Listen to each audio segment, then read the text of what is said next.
So how did you feel when you took the Shahada? What was the reason that you felt the attraction to Islam?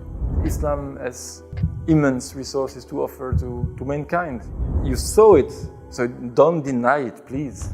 I was really reading it as, okay, this is a personal letter I received from God, you know? It was, okay, just wake up now.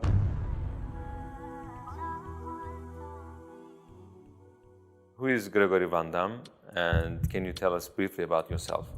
So, assalamu alaikum, I'm really happy to be invited here. So my name is Gregory Van Dam. I was born in Brussels, Belgium. I was born in a non-religious family, which is very common in Belgium and I think in all the French-speaking world, because yes, my mother tongue is French. In Belgium we have 3 languages, as you probably know. So I grew up in Belgium. I was a very common Belgian child. I went to a Catholic border school. So even though my family was anti-religious, they thought that the best schools were owned by Catholics. Since I was 8 years old, I was in a border school, a very ancient abbey, in a very beautiful place where a Catholic saint is buried there. So that's practically it. Yeah.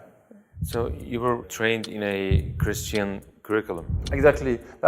Basically, it was a very open-minded school. So we had all the classical courses, but for example, we didn't go to church every day, or even, I don't remember actually being at church a lot or things like this. We had, of course, 2 hours a week religion class. Also very open-minded because they know that Belgian people are secular and they do not practice religion anymore, so they don't come and teach them in a way that they expect them to be, you know, fellow Catholics. So yeah, it was a very, very open, like philosophical, ethical, as you said, spiritual kind of teaching. So what were you believing in those years? I think I wasn't believing in, you know, something transcendent from the basic human life. So I think I was quite a materialistic child, but yet I think the big quality of my education is that we were very open-minded. So my mother, for example, she used to have books at home about different cultures, you know. Even different religions? Yes, but they were interested in religions, but as cultural realities, like folk realities. Not as matter of thought and matter exactly of spirituality or philosophy, metaphysics, or even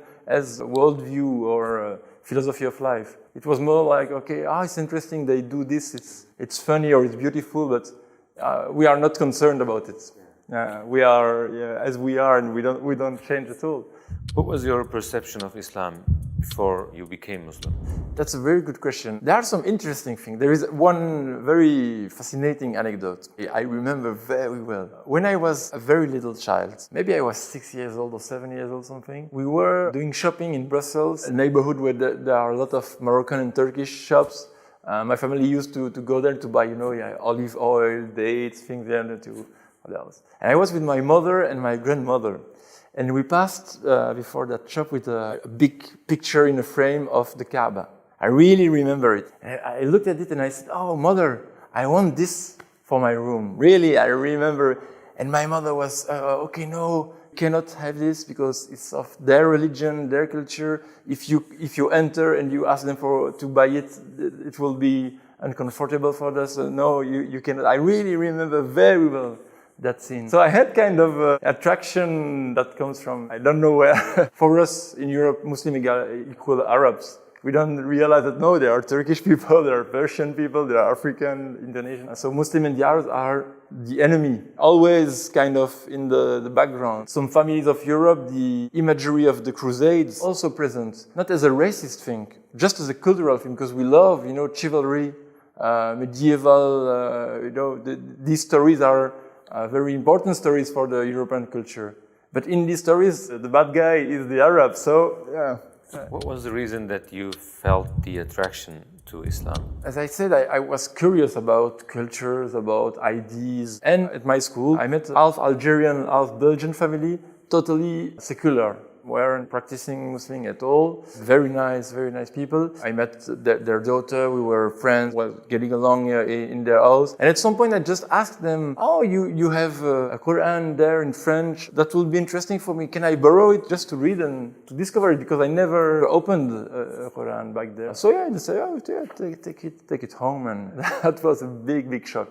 Yeah, I think since the very, very first moment I read the first words and I was, okay, this is something. It was the first time in my life that I read a text which wasn't about someone or something other than me. This text was talking to me. It was like I was, hearing the voice speaking in the book. So it was a very shocking experience. I remember very well kind of my state at the time. I was like, wow, because, I'm 15 years old, kid, doing skateboard and, with friends, and really not into that kind of thing. And that was, wow. That was said in this book was just plain evidence. Was, okay, just wake up now. Look around you. Don't you see? And I was, yes, that's true. That's how I really see the world, and that's how I should see the world, and that's how I should see myself as part of this world. So it was as though it was speaking directly to you. Allah Exactly. was speaking directly to you. Definitely. I was really reading it as, okay, this is a personal letter I received from God, and also, okay, that is God. I never thought about God that way. So that was for me also the big revolution. This is a universal message about truth, about a universal truth, actually. What happened afterwards? I opened myself to this Algerian family city. Like, oh, what's that book? It's incredible. I think I'm going to be Muslim. By just reading Quran? Yes, and without knowing any practicing Muslim ever. Basically, I was really convinced. So I had no Muslims around me. I didn't matter at all. Through the mother of the family, she got me a book about how to pray, all, the 5 pillars, or basic teachings of Islam. So for 3 years I was pupil in the boarding school and I was practicing Islam all by myself. How did your family or your friends react to this? My friends, they weren't understand the thing. They were skateboard kids, like punk rock young guys, and they were like, what are you doing there? What's that? They were laughing at me, but they were nice people, so they accept, okay, that's his thing now. But I think everybody, my friends, my family, everybody thought it's just a teenage whim. thing. Yeah, whim, exactly. It will pass with time. But yet, what is unbearable for European minds is the rules. Why should you stop drinking alcohol? Why should you not eat pork? It's just meat. So what's the problem? What should you fast? It's not good for your health. For them, following rules, it's really what they always fought against and avoided, exactly. So why our son or our brother is imposing on himself those rules? They don't understand. Was it hard for you to perform 5 times a day, or was it hard for you for fasting 30 days in 1 month? Fasting was not that an issue because up north, I had the rahmah that my first Ramadan was in November. So basically I was fasting from 8 o'clock to 5 p.m. Very easy Ramadan. It's after that I experienced the Ramadan in summer, in North summer, which is like 21 hours fasting. This is something. But so at that time, no, Ramadan was not a problem at all, really. But praying regularly, that was an issue, of course. When I was at the boarding school, very, very difficult to find a way to pray. I was finding ways to cover my prayer after school or something, but that was the most important struggle.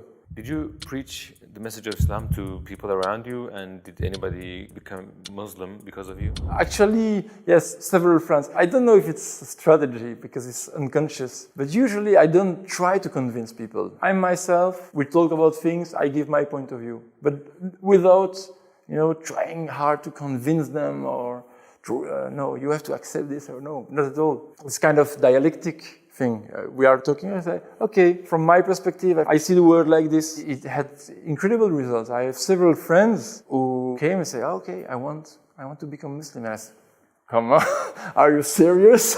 Without trying hard to do it. I think it's the best way to convince people because the European mind is very reluctant about being convinced. They don't trust politicians, they don't trust the medias, they don't trust scholars at university, they don't trust anyone. Also the religious figures they don't trust. Definitely, this is really, for them it's the past. Another interesting, when my sister had her first daughter, I think she was like 4 or 5, she started to ask questions about death, like every children, And what my sister said, these questions you will see with your uncle. I have no answer about death, but your uncle, he has the answers. So I said, okay, so you don't really accept my Islam and you are not at ease at all with my belief, but yet you realize that for very crucial realities like death, I have more answers than you. This is really interesting. They realize that there is something, but they cannot step forward and they cannot overcome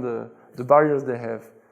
Do you think there's an increasing Islamophobia in Belgium or in the rest of Europe, and what should be done to prevent this? From my point of view, the answer is yes and no. Yes, because it's obvious in the medias, in some politicians. After 9/11, everything changed for the bad, and with the attacks in Europe, it just went crazy. Charlie Hebdo. Yeah, Charlie. And in Belgium, we had attack at the airport, in the subway. So it was, wow, very shocking things. So definitely, there is a sentiment of Islamophobia growing. Yet, I clearly saw in Belgium is that after the attacks, a lot of people wanted to know about Islam.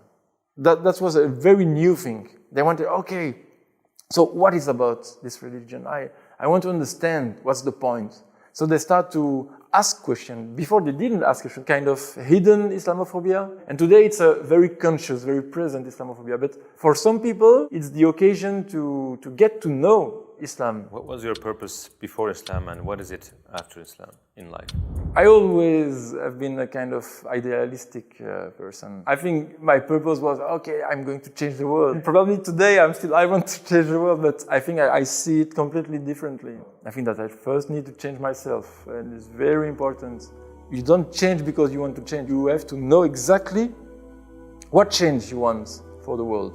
So, yeah, today I think the importance of this knowledge, to know better human being, to know better how the world works, and to know better my main resource, which is the Islamic tradition. Thank you so much for accepting our invitation, and I pray the best for you in your studies and in your way of life in Islam. Amin. Barakallahu fikum.